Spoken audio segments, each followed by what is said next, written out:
Hello, welcome to their farming. आसा खालाम बयबो थिगैनो दङ।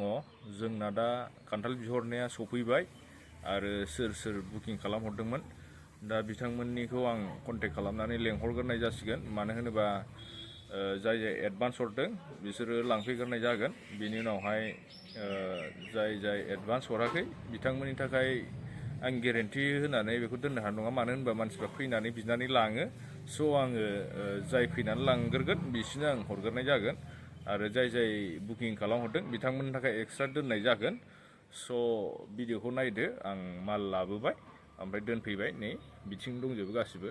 ओमफ्राय मोननै हाइटनि दङ, जेनेबा 2.5 फुटसो जानाय आरो 2 फुटसो जानाय आरो बिदिनो 1 फुटसो जानाय हाइटआ।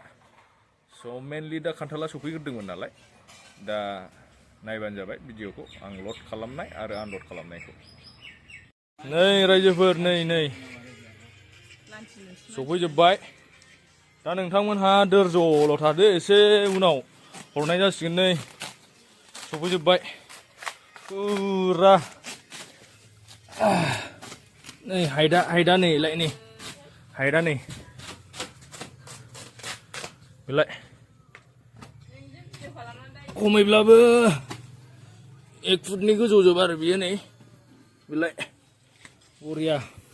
नैबेथ' नै गोगोम गोजौखा। नै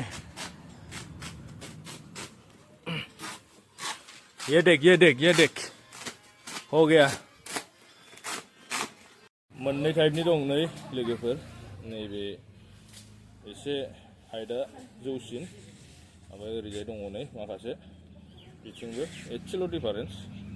बाखि नायदो नै